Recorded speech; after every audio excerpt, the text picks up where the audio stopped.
So, welcome to Light Source HQ. Thank you. I am so thrilled to be here. This is so awesome to be in Pacific Heights, or Pac Heights, as you call it. Yeah. It's very, very cool. Yeah, thank you so much. We love it out here. And if for those who don't know, San Francisco is having what's called a glow up right now. So we have new politics. We have an AI boom. So if there's one time to move to San Francisco, I think it's now. Yes, and I'm old, so I remember the dot-com boom in the late 90s. Yeah. And just watching that was fascinating. And I left the performing arts to come over to tech in that moment. And then we had, so after the dot-com collapse, that we had the real estate boom. We had the second dot-com boom, which has kind of been over the last 10 or 15 years. And then now we're in the AI boom. It's so awesome. That's really interesting. So wait, I didn't know that. So I didn't know this about you. And I think that, to be honest, part of my excitement about like finding some time to talk is that you spend so much time talking about the world of procurement and interviewing other people that it's sort of like, I want to do the creator's creator thing, like kind of spend some time with you and understand, okay, what's, who is Elouise and how did she come to this place? So, and we've got time, so there's not super free form, but tell me, performing arts. Well, so I worked for San Francisco Opera. Really? Yes. So I was making a career change from, I was a production manager for dance companies, and I saw in the late 90s and 97 specifically that the internet was becoming a thing, or the commercial internet. Yeah. And I was living here, and back in the day, you'd like read newspapers, and everything was really like, you could see this trend. And I probably wouldn't be in tech if I didn't live in the Bay Area. Oh, I think we were so immersed in it, because if I was living in Ohio or Illinois or Texas, which is to take nothing from it, we were so immersed You're exposed to it. Yeah, all the time. And I'd read the paper, and oftentimes I'd get the paper on the way home, and on BART, I'd read it, and you just couldn't get away from it. It was obvious at the time. It was so obvious. That the internet specifically, like the .com. So I remember in 95, 96, the dance company I was working for, they started to, they had a website, and it became clear that like this was how information was going to be put out there. Yeah. And then we were talking in 95, 96, how to get the videos out online. And getting them off analog tape, digitized, was a big deal. Like, you had to go to the studio and all this other stuff. So getting it on the internet, to say nothing of streaming or downloading, like that was like, it would have, like, we couldn't conceptualize how to do it, but we were talking about it. Because as a dance company, like, we had thousands of hours of footage, which of course people wanted to, and you could make that leap pretty quickly, seeing the power of it. And interesting. And so then I decided, what I was doing is I was working my job as a production manager, and then I come home and get on the internet. Which AOL or CompuServe, and it was all dial up. Yeah. I mean, you were probably a babe at that. Yeah, I was, but I remember the sounds of that AOL. I mean, for me, that was like a core memory. Yeah, totally. Getting online. And then I realized that I was ignoring my wife, and so I decided to leave the arts and go straight, just spend my days doing internet instead of it being a side hobby. Yeah, and then and so my first job, was with. Well, I spent a year. I took kind of a year off and I had some part-time work. But then my first job was with San Francisco Opera, and I was their webmaster. And what they were doing, their big transition was they were moving all of their ticket sales and subscription renewals online. Okay. And so they had a website, and they were starting to really embrace the media part of it. And so I was so on ticket sale day. It was individual season ticket day, not season tickets, but anyway, they used to have a line out at the box office, like down the street, around the corner, and they would actually video it because It was so spectacular. Yeah. yeah, it was such a moment. It was a moment you would go and you would get in line, and the box office staff was always very harried on that day. Yeah.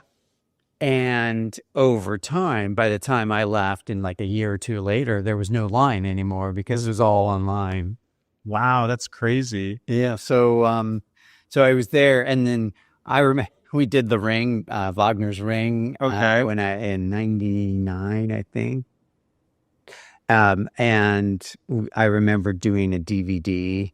Okay. Like we produced a DVD for subscription subscribers, and So what was the transition from this sort of production manager role to tech? And there's a few more steps that I have to imagine between like when the PhD happened and all of this and when and then how procurement came into the fold. And so what was the first tech role that you had?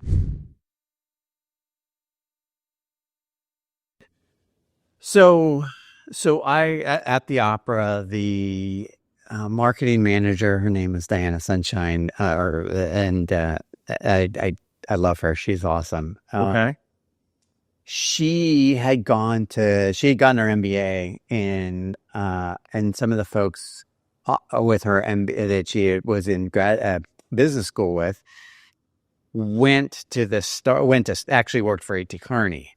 Okay. And in '99, Kearney was owned by EDS, the big systems integrator firm.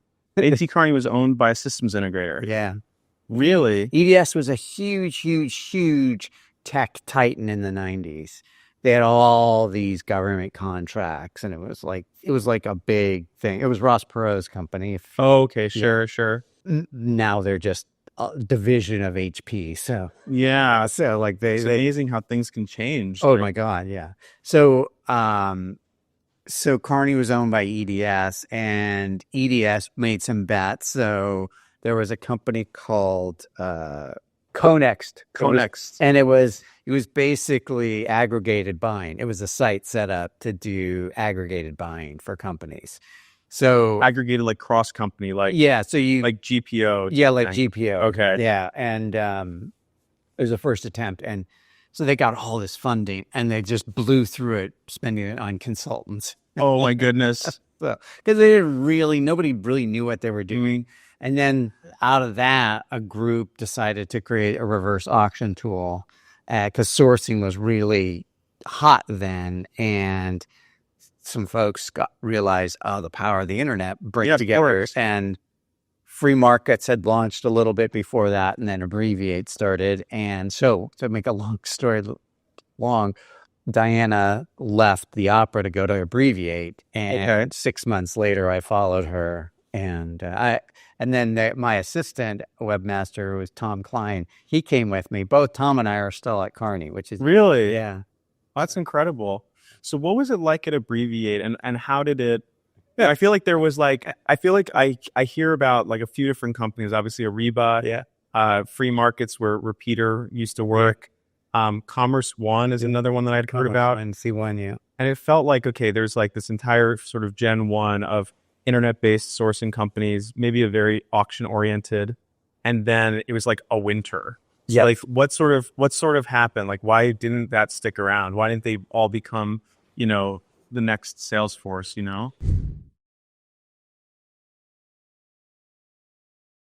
Well, okay, so a few things happened. So everybody in that late '90s, early 2000s, it was all about the stock options. Everybody thought they were going to get rich. Yeah. And I came from the arts, so just having like 52 weeks salary was like already like a bonus. Like blew my mind. Yeah, because when I signed with Abbreviate, I got like a bonus, and I was like, holy shit, like a bonus. Bonus, yeah. Like I'm happy for healthcare and health benefits and the salary for 52 weeks.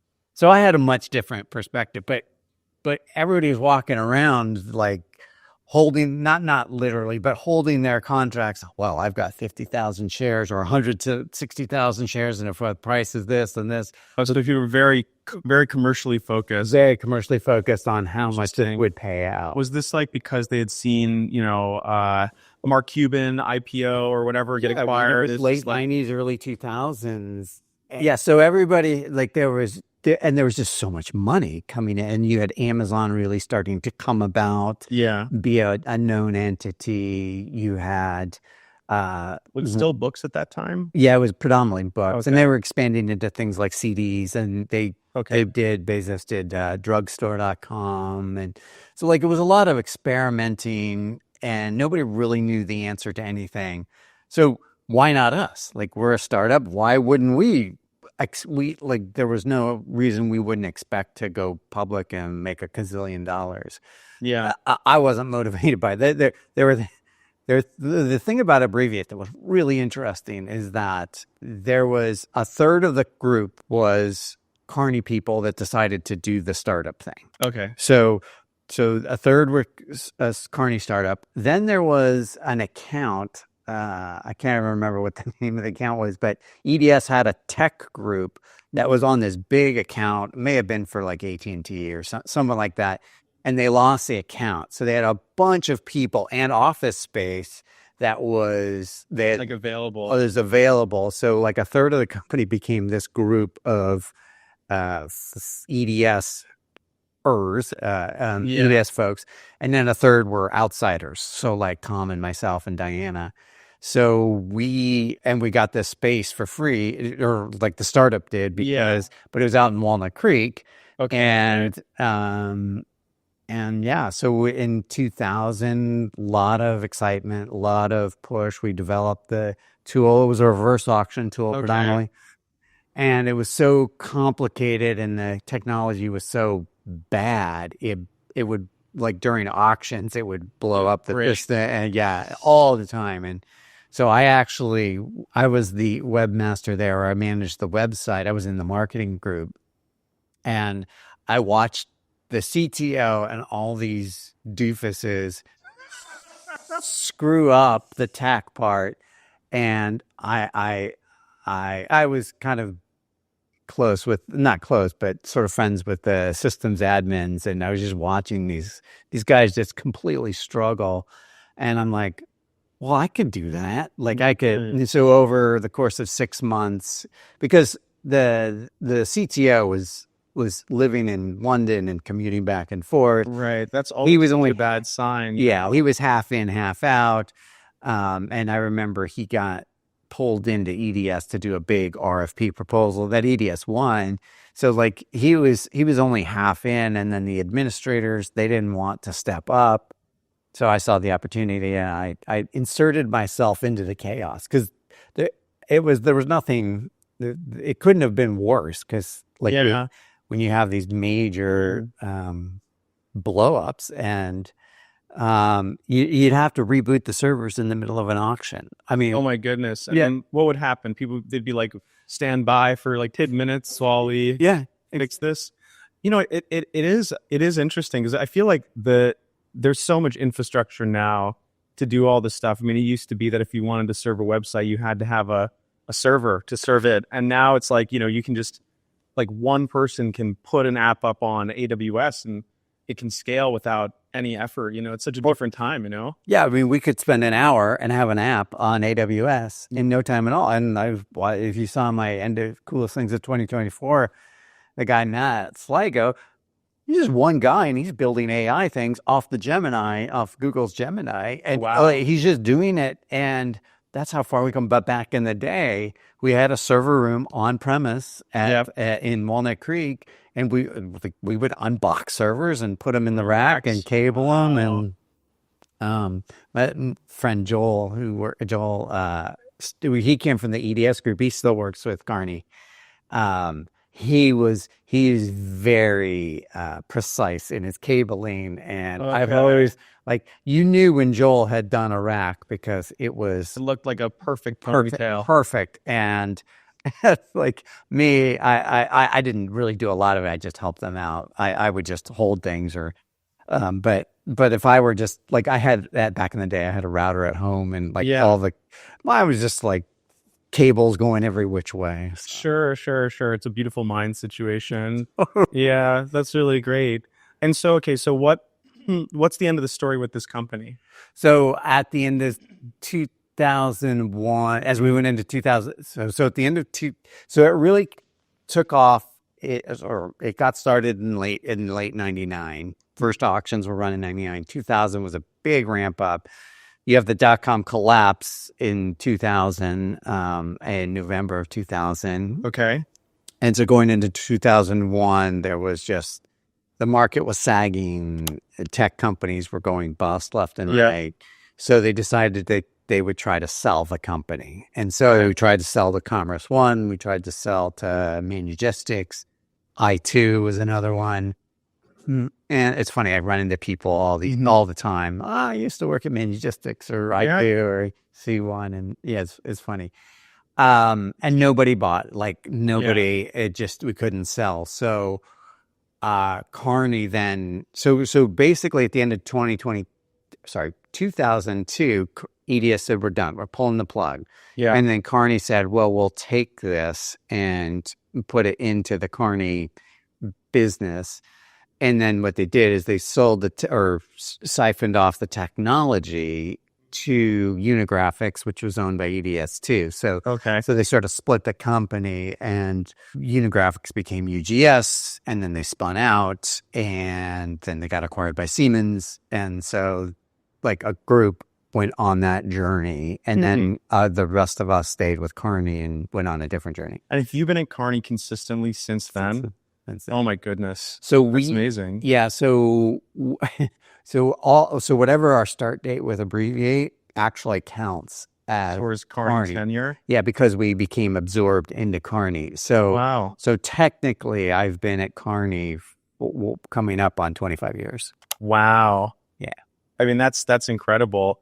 And I mean, look, of all the places you could be, I mean, Carney is really an amazing organization. So kudos, you know. Yeah, and it's been bumpy and as you would expect, but yeah, it's been a wild time. And like, I would never come into Carney any other way because they wouldn't have me. Yeah, like, yeah. I don't meet the profile, and I'm not critiquing them or like they have a profile, they hire the profile, and then somebody like me sneaks in the back door, and it's great. But like, what an incredible, you know, like it's like one of these things where like, you know, you get these amazing happy accidents, and so what a gift for them that they have you on the team.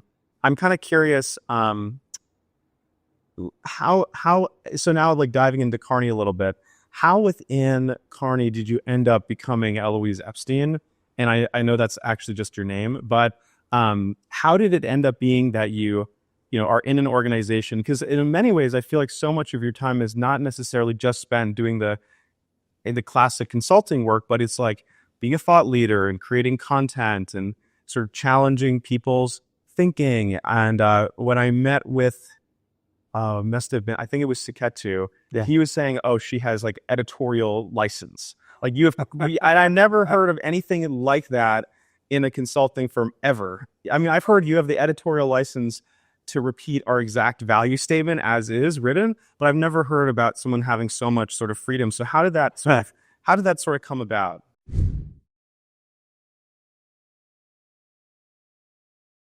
I can answer. I just don't care. Okay. That's how you get that editorial license. Yeah. I mean, like nobody's going to tell me what to do. Like, I mean, so, that's renegade energy right there. Totally. Yeah. But also when you have been doing it long enough. So as a sort of a sidebar, but if you think about South Park can get away with anything because they've been doing it so long. Right. And then you just kind of, we become acculturated to, well, that's just South Park. Whatever they do, however much they push the boundary. Yeah. We just go, oh, well, it's just South Park. Interesting. We could say that about the soon-to-be president as well. Right. Where we just become acculturated to just whatever it is, like that's, so I think at a certain point, everybody's desensitized. Oh, well, that's just Elouise. Elouise is doing this. So I think there is a little bit of that because, and I guess the other trick is I don't ask for permission. And if I ask for permission, it's like, well, that might be the setup that works best for everyone, because then there's plausible deniability. Like, right. Hey, we didn't know that talk was going to happen. We didn't know that book was coming out, or I wasn't on my desk, Yeah, exactly. And I think that's true because I don't think it's any secret that I am not a big fan of SAP or big ERP in general. Sure. And so I just wrote a book taking down big ERP. At the same time, Carney just signed a partnership. Yeah. I remember that. Yeah. It's like, I mean, just like, what do? You shake your head. Yeah. But it's one of these things, though, at some level, there's this old saying that I think it was Warren Buffett, which is that in the short term, the stock market is a voting machine. Yeah. And in the long term, it's a weighing machine. Yeah. And so at some level, I think that the credibility of any consulting firm, like in the long term, is really driven by like the honesty of the people and like the drive for real results and the kind of way that they support the clients. And so, if it turns out that if it turns out that, hey, like actually a lot of digital transformations fail and maybe SAP does come with it a lot of baggage and risks and other issues, it could help the firm's credibility long term that there's someone who's calling it out or thinking more innovatively. Or it could just be like, hey, different strokes for different folks. Like maybe the CPOs that are like, hey, I want I want to buy IBM, Yeah. They go to somebody, and then when they're like, hey, I want to see what's new in the space, they go to you. And that's how it plays out. That's exactly how it plays out. Yeah. But it's the other thing is, and I wrote about this in my book, is that you get into consulting groupthink, and you're seeing it right now with AI and agents. Everybody's saying the same thing. Yeah. And 5 years ago, it was AI and machine learning, and 5 years before that, it was blockchain. And and if you read the stuff, everybody and during COVID, it was resiliency. And I actually did. I don't know if you remember this, but I took like a handful of white papers from all the consulting firms, and when I read them, they all saying the same thing. They all say the same thing. So I mixed them up and put some quotes in the book, and I came up with 5-point plan, like random 5-point plans from all these different things, because they all said the same thing. And so I'm not afraid to call out the profession too. Yes. So, because we get into the echo chamber of best practices this. You are failing at that, and it's very pejorative, which also drives me nuts. Because we sit in an ivory tower echo chamber bubble, and then we pontificate down to as some critical judge. And when you get out there, the real world is messy. It is messy, and it's like, well, it's easy to say that, and so I didn't even answer your question, but I take a much more conciliatory tone. I make fun of people that stand in the ivory tower, and I try to inspire. That's my goal, is to inspire, but if not just encourage folks, cheerlead for folks, because the day-to-day sucks. And so when you do that and you take that tone, then your message gets through, because people.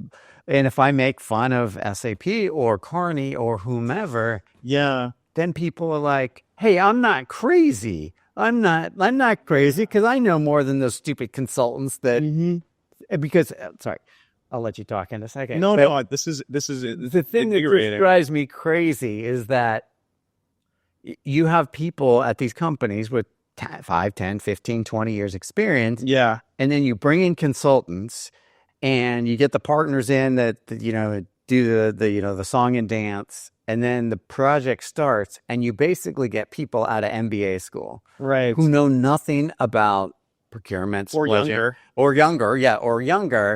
And I mean, there's a cognitive dissonance to the people that are working at these companies, and they're supposed to bow down to the whatever. This is more of consulting wide, not yeah.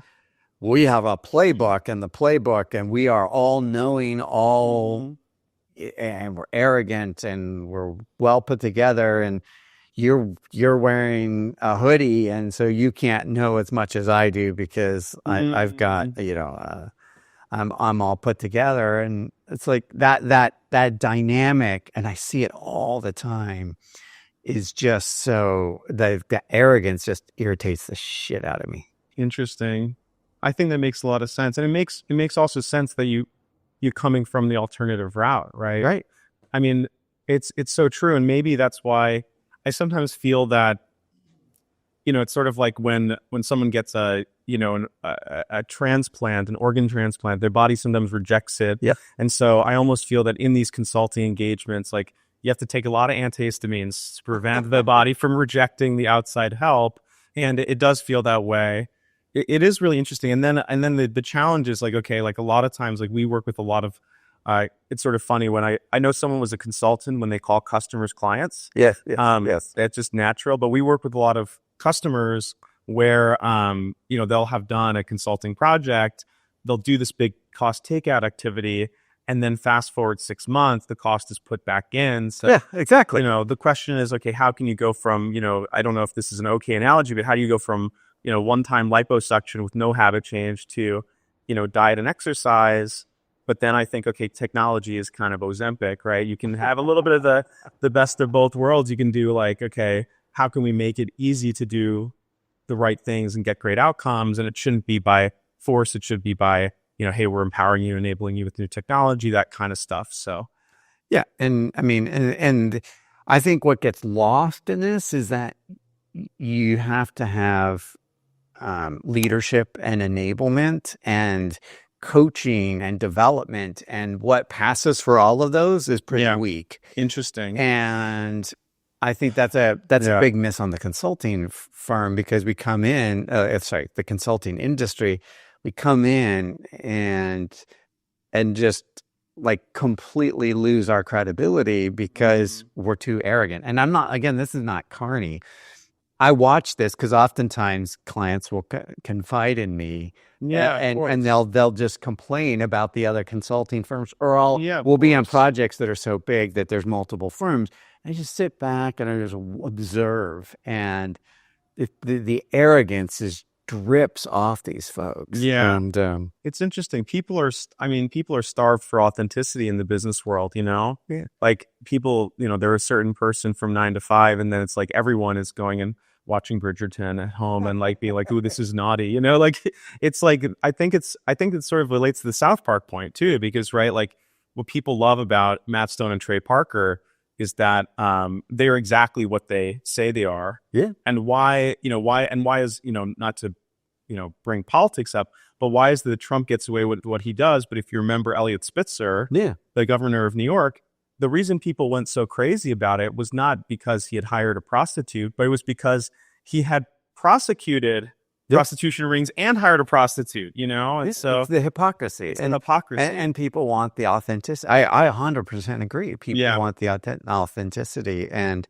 that'll win every day. And telling me that this is a best-in-class playbook is bullshit.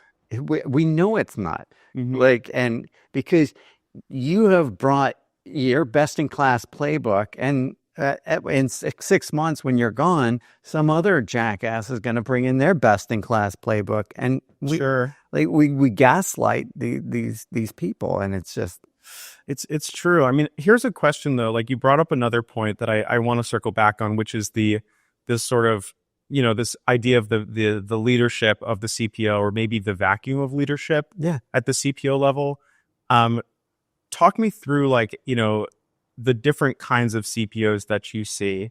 I see a lot of them, and I definitely feel like there's some where they have a vision and they're, advocating that vision down. I see some where it feels like they're just along for the ride, and what the team wants to do, they'll get on board with. And I'm just sort of curious, like, tell me about the archetype. Like if somebody who's not in procurement asks, who is the CPO? Like, how would you describe that persona?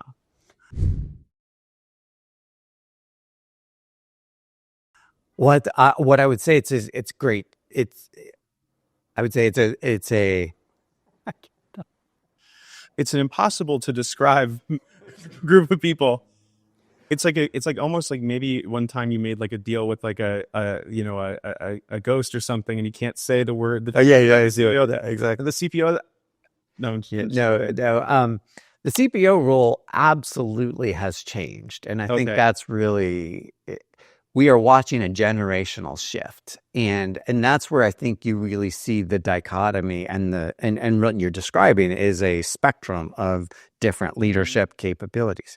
So you always are going to have that 10% at the top, the Len DeCandias of the world, Cyril at BT, Ninian at Vodafone, on and on and on.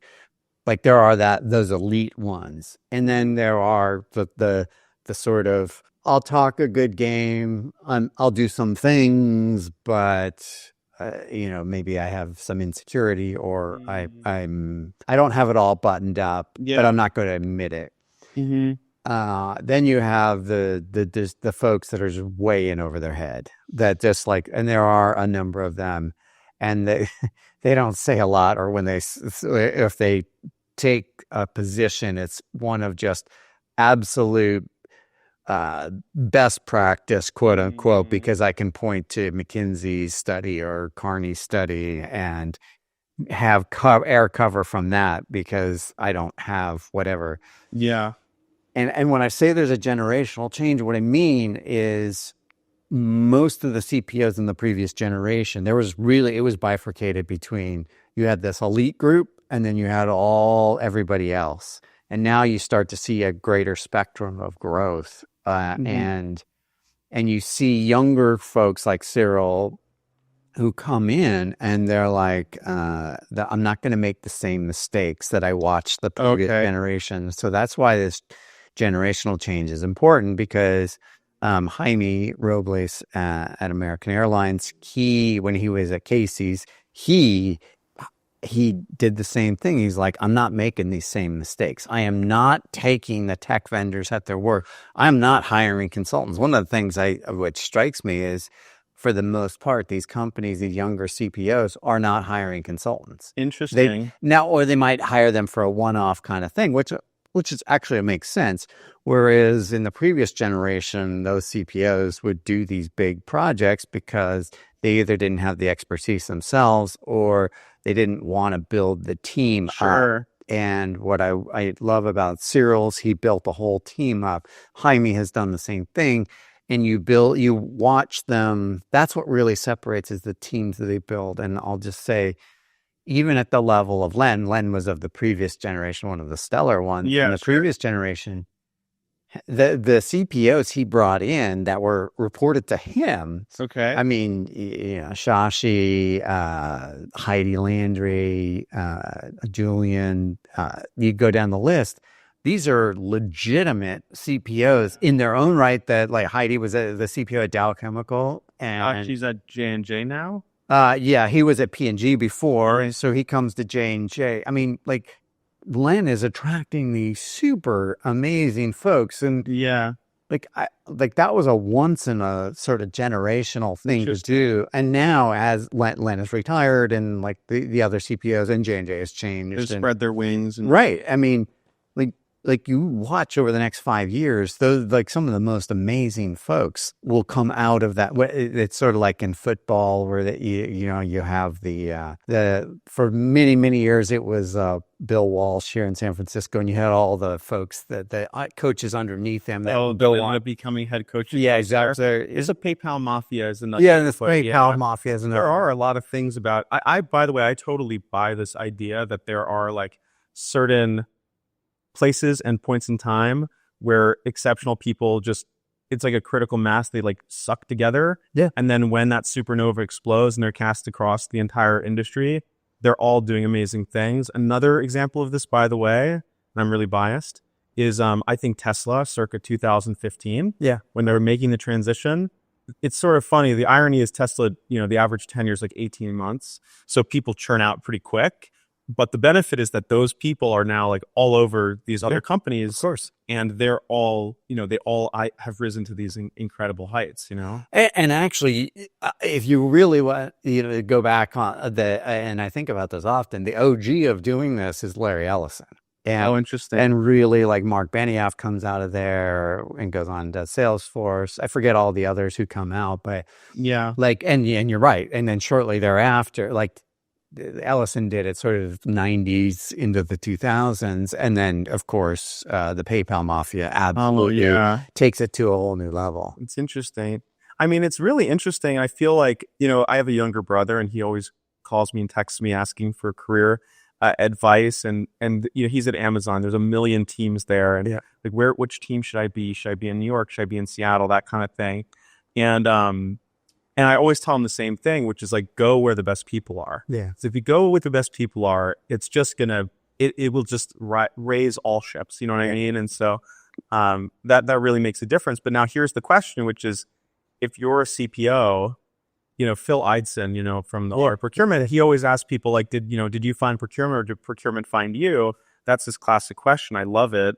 But 9 times out of 10, it's procurement found me. And more than that, it's like 99 out of 100, 99 out of 99, maybe. Yeah, but exactly. It's sort of like that. So I guess the question is like, if you're a CPO, how do you attract the top talent? Like, how do you attract people to be around you where, like technical, smart, hardworking people who often want to have career upside, So how do you sell to them the idea that procurement is a durable place to be, and that there is innovation there? It's not just, punching out POs for people,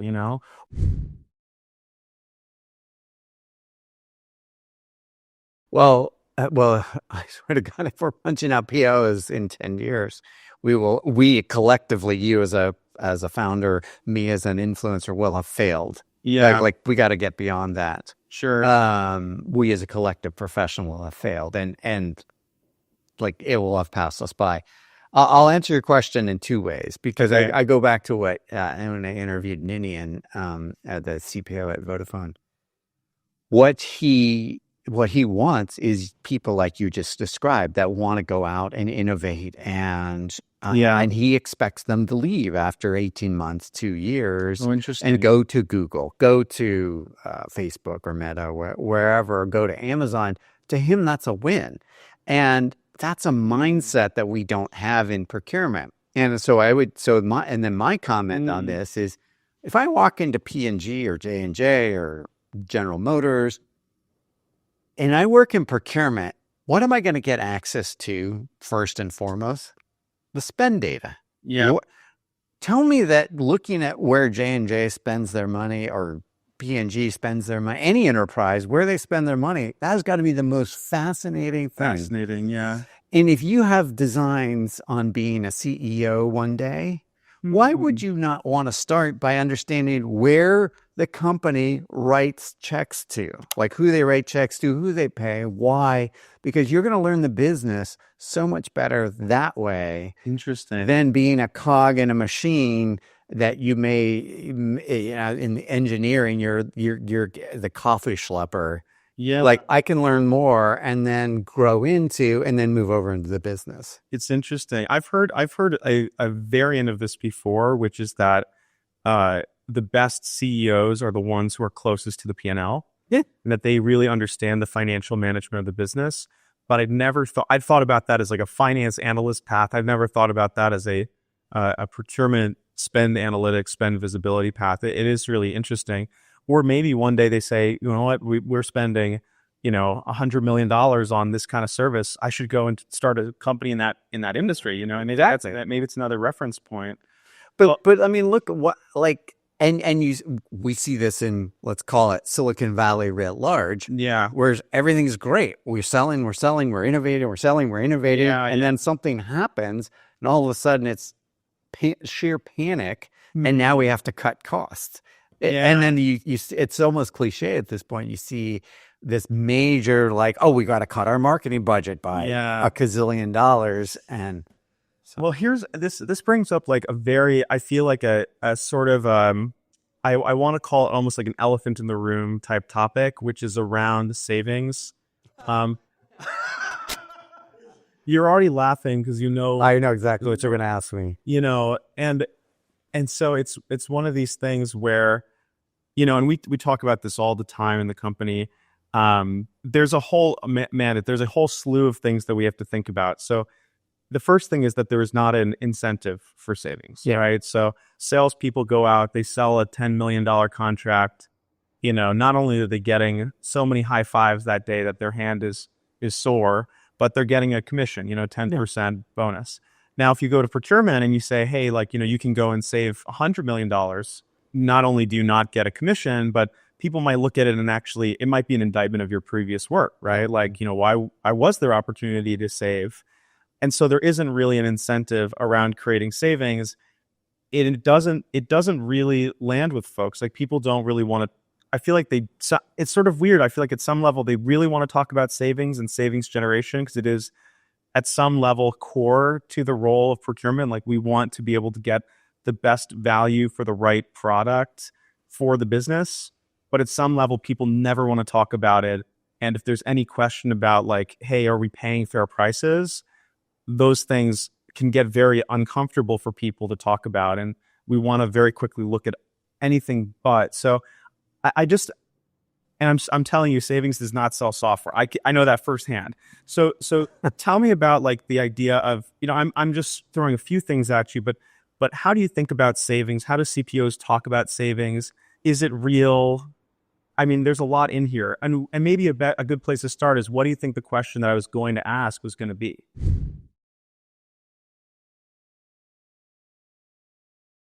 Well, no, that's you just explained the whole thing, but typically the question is why didn't nobody care about savings, or why does nobody believe savings? Okay, yeah, so that's pretty much it. But a lot of people talk about that. So let's now go one level deeper. All of us are procurement people in our personal lives. Let's just go back to that. Yeah, I take out a loan. I have $50,000 to remodel my house, just arbitrary. Not here in the Bay Area. That doesn't. Yeah, that'll get you a. By the way, you're just want to level set that you're in the category of people that have a home, and I'm not. Yeah. So already the idea of taking out a $50,000 loan to fix the house is okay. That's I'm just joking. It just not in the Bay Area. Yeah, no, that's true. Yeah. Although when you exit, then you'll be able to buy up in Pack Heights here. I think you mean exit the city. So all of us are procurement people in our own in our own world. So if you're going to buy a new car, are you going to buy used, or are you going to buy new? Because the first question you're going to ask is, well, as soon as a car is a depreciating asset, so I drive it off the lot, it's just taking $2,000 off the value. Yeah. Maybe you're okay with that because a new car is not going to have maintenance issues, and you're balancing your time against, and you walk in and the dealer's going to offer you 15% APR, like interest rate, and you're like, I'll come in with my own loan.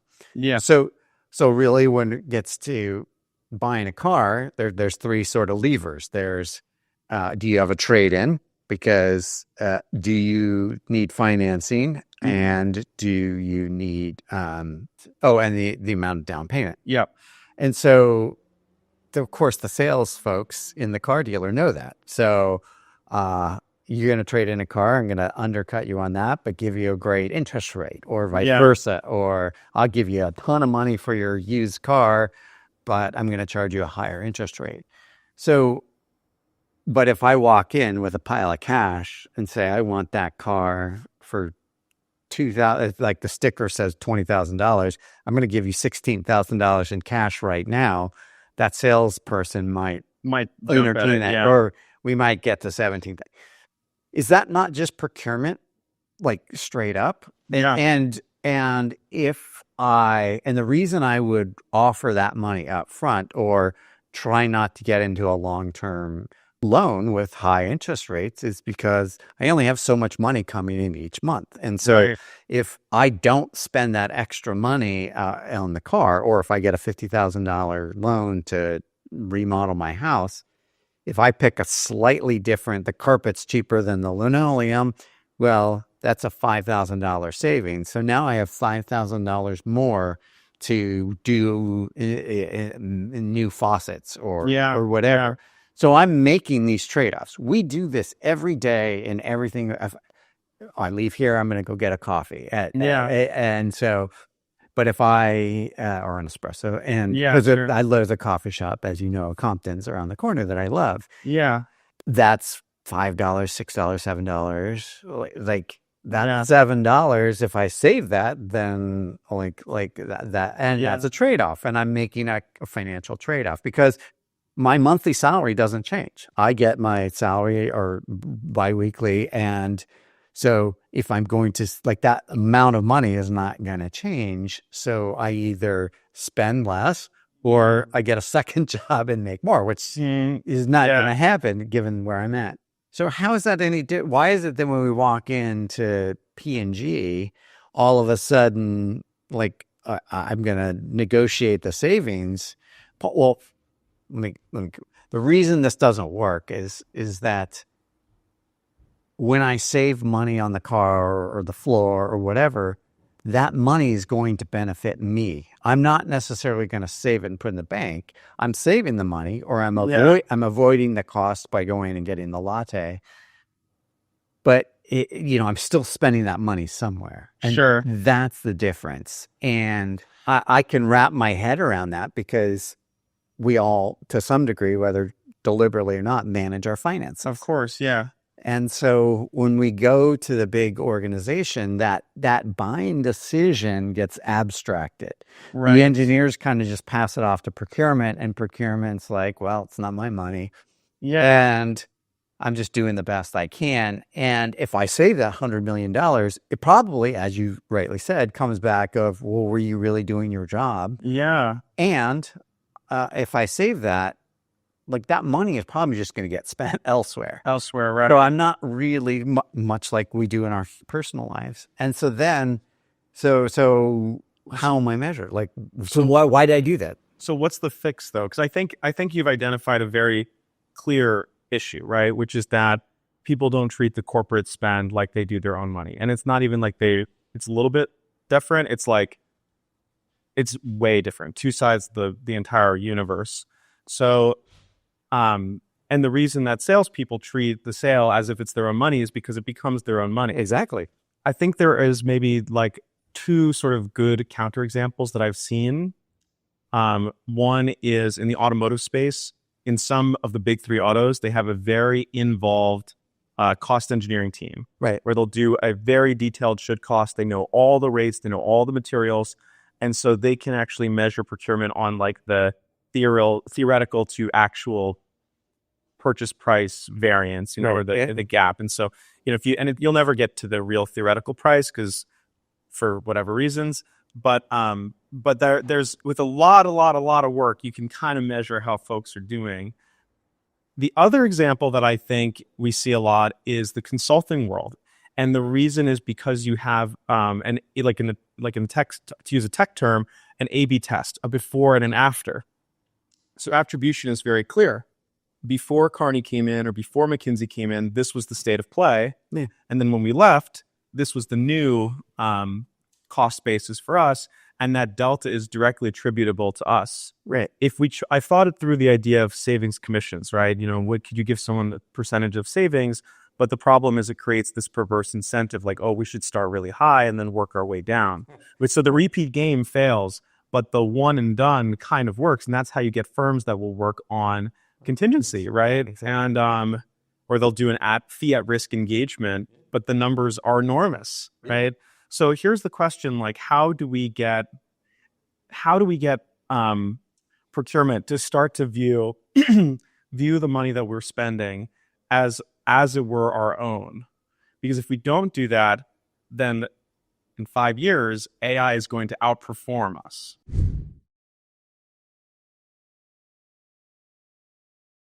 Right. Well, I think it will. I don't think we can solve this problem. Okay.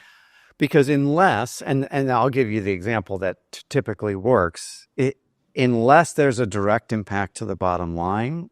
so that we actually took that money and we can trace it into the savings bucket, shall we say, to use sort of personal finance as an example.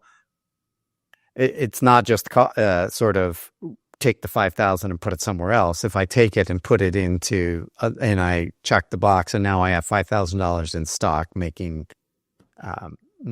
profit, we're not going to solve it. Now, the one example is zero-based budgeting, and so so tell for the audience, what's zero-based budgeting? Yeah, I'm not an expert in this, but essentially you start with a blank sheet every year. Actually, maybe Peter could probably explain this better than I can, but essentially that you don't have a budget. Like, it's not the typical. You roll over last year's budget. You start with blank slate and have to explain exactly. Kind of Yes. Thank you. Versus every year we have $10 million and plus interest, or it's 10 million becomes 10 million and 10.5 million just automatically. So, and you go through this whole budgeting process, and whatever your budget is that year, you have to go over. You can't go over. You have to reduce costs, and so that makes organizations that are very attentive to the bottom line, because every dollar gets tracked into the bottom line. And there's arguments for that and against that. But in that case, procurement becomes very, very important to making that because if you're only if you want 10 and you get $9 million, well, if you could make up that gap by throwing procurement at it. So it's interesting. So let's say that I think about the CPO, right? They might be measured on P&L. They have bonus structures and stuff like that.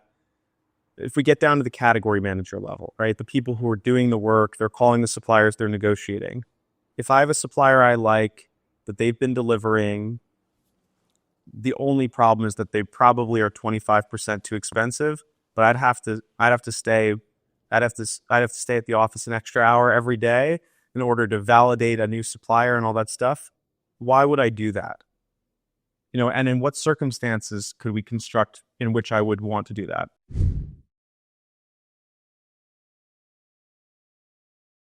You probably wouldn't. My argument is you probably won't. Okay. Like the incentive's not there. So eventually over time, you either get the consultants that come in, take out that 25% or take out 20% of it, and you either push that person aside, or, as you sort of alluded to, you get AI to do it. And I think that's where it's going. I don't think that, I think it's unavoidable. So, okay. So you think in 10 years, category management and sourcing and negotiation, are there people doing that function? Well, there'll always be people, right? Because there's always a spectrum of companies and a spectrum within each company. Sure. But the idea of 1,500 procurement people, the idea of 500 procurement people in an organization, I don't buy it. Interesting. And that will scale down. Now, you're always going to have the outliers, the 10% that are inefficient and doing whatever their special flowers. And so I'm not talking about them, but I'm talking about where we are today and the things we ask people to do. A lot of that's, I'm watching AI agents be developed to do this stuff. To do a lot of stuff, And so over time, I don't think this is where I think I differ from a lot of people. I think that's going to happen, bar none. And why are we doing negotiations with humans? Or most of it should be either supply and demand matching or autonomous negotiations. That should be the case today. We have that technology. But my argument is not that we fire all of procurement. I actually think we shift them to doing other things, like real risk management. Because real risk management is not this risk theater theater. That's the term of the day, I think. Yeah, that's what we do. It's like greenwashing, but exactly. Risk, exactly. And in my book, I did a whole thing on the TSA, which is nothing more than security theater. And sure. Well, I thought the TSA was a way to sell clear passes. Well, If the disincentive to not get clear is big enough, it's good business. yeah, although if you've like the clear lines are pretty long these days, so In San Francisco, yeah, for yeah. sure. Anyway, but that's the thing is we could actually, or we could do real sustainability, not the pretend fill out a survey like this whole carbon tracking. Yeah, that's just nonsense. So, so my argument is that, and this gets to that inspirational bit is like you managing that category is not really adding the value because you're right. You're using the supplier because and they're 25% more, but you can make the case that we have to use this supplier because you want to leave at 3:30 or you're supposed to leave at 4 and you leave at 3:45 every day because you want to go coach your kids. Yeah. Literally. And also there's less risk. It's the devil you know versus the one you don't. Right. So you probably spend half your time making the argument to keep with that supplier when in reality you're overpaying. And yeah, it's interesting. It's really which is not, I'm not being critical of that, but that's not, if we're honest, that's not real. I mean, that's very replaceable by autonomous agents. Keeping the same supplier certainly is. Right. I mean, like, what are we doing? Yeah. I'm going to ask a sort of specific question, which is if you were going to start a company today, like Alternative Universe, for some reason you're going to leave Carney and you're going to start. Well, I will at some point, right? I mean, I'm getting old in consulting here, so. Well, at least it's the NBA and not the NFL. Yeah. So you got years. And I think the nice thing is that if obviously we could talk about this more, but it's an industry where your thought leadership and network can continue to provide value, and say, obviously. But let's say that you were to start a company and you're like, all right, I'm going to go and build something in the procurement tech space. I know all the people. I'm seeing trends that my thesis is, I believe, are really important. What would you be building and why?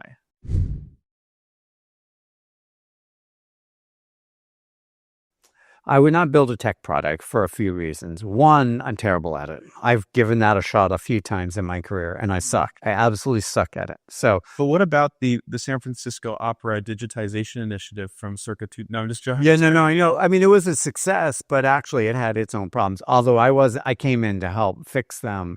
Yeah. But problems were more because the technology was brand new. Yeah, sure. Piece of middleware called Silverstream, which that's like old school Java platform in the early days, and some people will laugh at that. So you wouldn't build a tech platform just because I'm not. I'm just the founder market fit thing. Well, I'd love to be a founder, but I'm also more of an evangelist. But I'm actually just not good at it. I love technology. You have 4 daisy chain computers up there. I love that.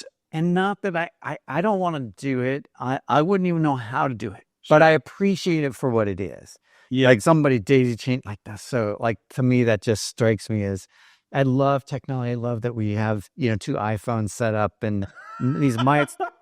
But I don't want to build the product. I don't even want to operate the product. Or, I mean, I might use the product, but like I love technology for it. I don't want to create it. Interesting. So my thing is I want to me, I feel like I'm a teacher. Like at the core of what I do is teaching and maybe advocating or inspiring, ideally.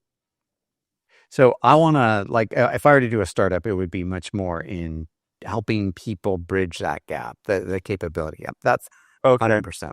So be more in line with what you're doing. So then maybe I'll ask a variant to the question, so that way you have to answer it. But let's say, here's maybe a different question. You're seeing founders all the time, new companies coming up. They probably say, Dr. Epstein, please, talk to us. What do you feel like you wish you see someone building that you've not yet? If something comes to mind.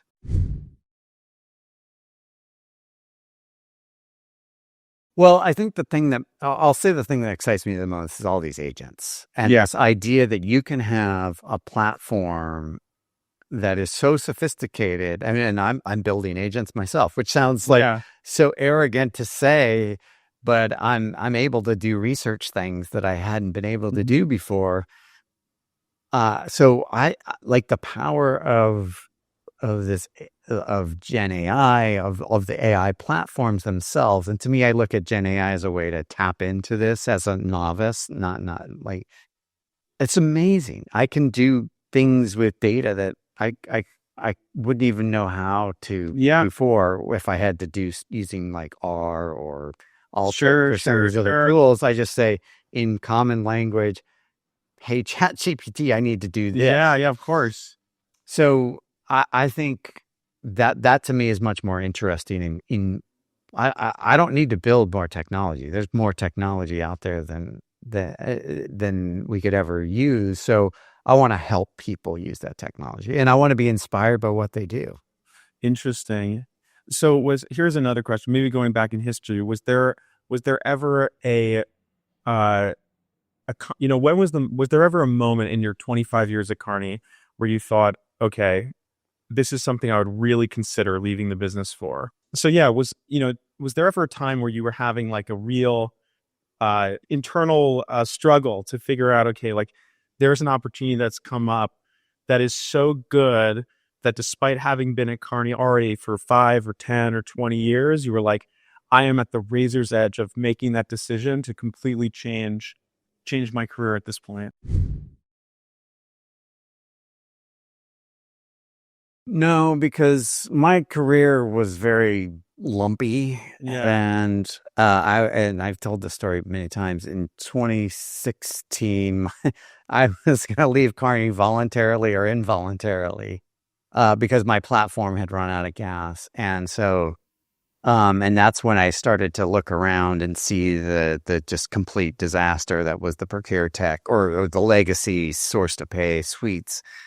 And that's what kind of got me down this path. And part of it is like I had nothing to lose. Like I could go against the grain and just completely critique everything and everybody.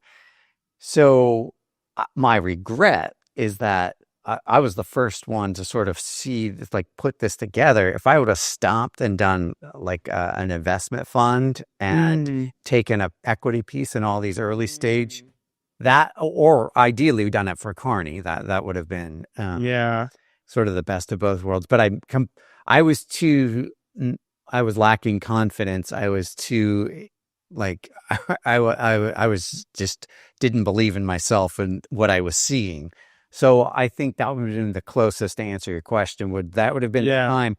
But while I saw it and I was advocating for it, I wasn't 100% sure I was right. Well, why not now? Like, why not do the same thing now? Well, right. So I'm not sure I could say this on camera, but I am at a similar point because I see this whole power of these agents and like the fact that I can do wild, crazy stuff. What's an example of something that just one that you've done with agents?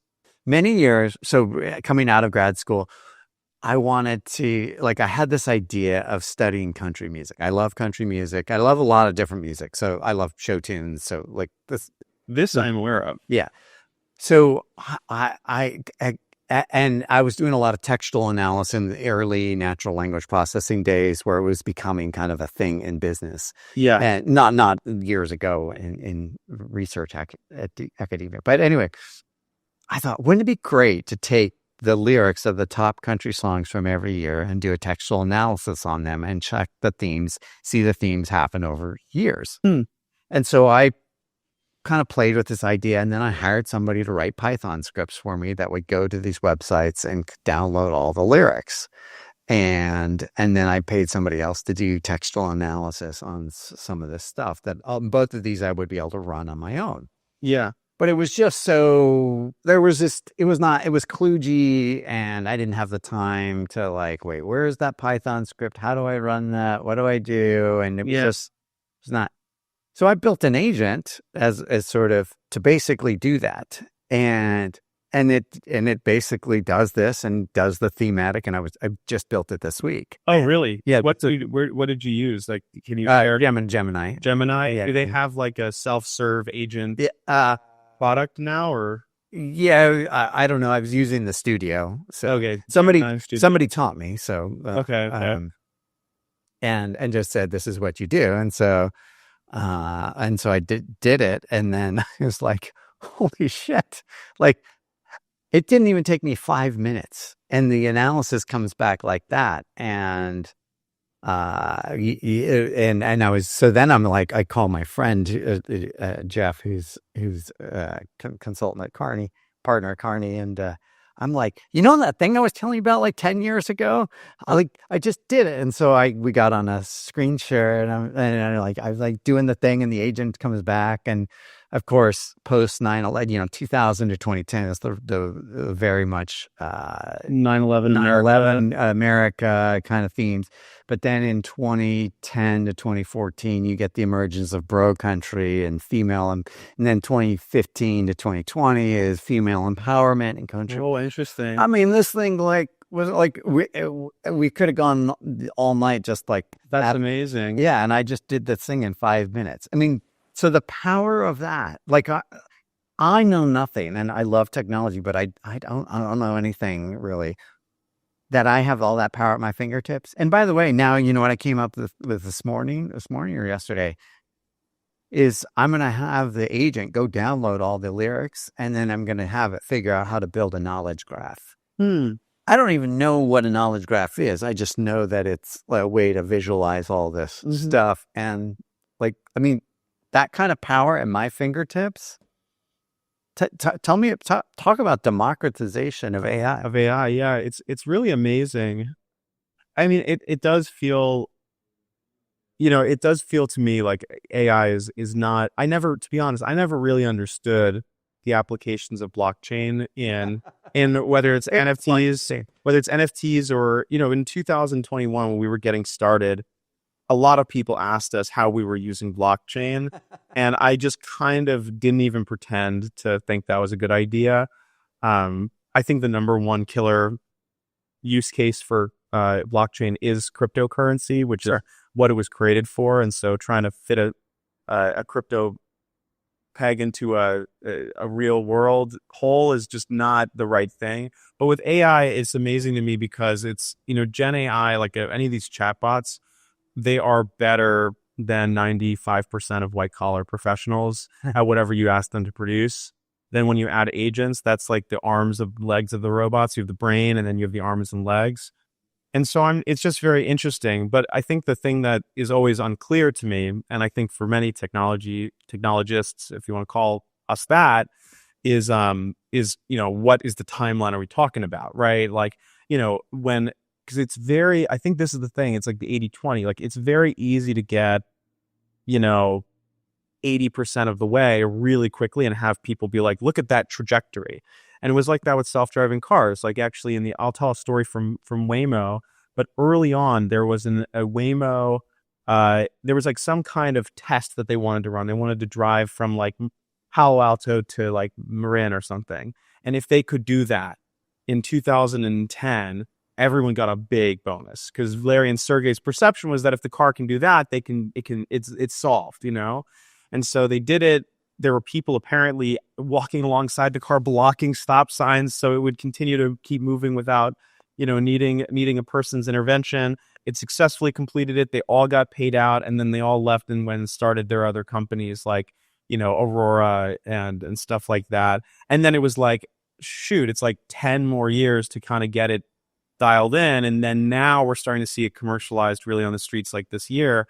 And so it's the same thing with agentic stuff, I feel, which is like, all right, like if this is 10 years away, then then LightSource is totally doing the right things. We're building the infrastructure that a lot of people are going to use for it. But if somebody can tell me, like a genie can say, hey, look, in 6 months time, an agent for procurement, a vertical agent is going to be just as good or better than the person, and organizations will start adopting it like, it'll start hitting like wildfire, then we have to pivot immediately. Yeah, I don't think that'll happen. Not for your sake. But the term I've been using is every employee a manager. Oh, every employee a manager. Interesting. And so I don't care where you are in the organization, you will have 20 agents working for you, doing whatever. I don't care what it is. If you're a salesperson, you could have 20 agents calling on your, or some update in the CRM, some prospecting. And in procurement, that category manager, why would that category manager not have 20 agents working for them? So if you're a CPO with 100 people, you really have 100 people and 2,000 agents working for you. So, interesting. Like that, to me, I think we'll see more of that and we'll see it with the younger folks coming in, not the old category manager. Well, here's the question. In that universe, why does the category manager need to have 20 agents versus the CPO and one, maybe chief agentic designer who goes and says, we're going to have all 20,000 agents directly following our best in class practice? I think if you built a company from scratch, you would get that. I think, to our point earlier, a company, an existing company that's been around for 100 years is messy, and there's just too much. But it's sort of like what Tesla did to, traditional car companies. Instead of having like 400 controllers, there's a couple, and it's all controlled central computer. Yeah. Like now, all of a sudden, that opens up all kinds of new avenues, which is not like a traditional car company is going to struggle. So you could take the same model and what you just described, if you start a new e-commerce company or whatever, you could do that. I believe you could do that today. Mm-hmm. But the problem is it's going to take forever to get a P&G or a whomever. Interesting. Well, look, I think this is a great note to end on. I have loved our conversation. Thank you so much for coming by LightSource HQ. Thank you for having me. This is so lovely to be here in the city. So.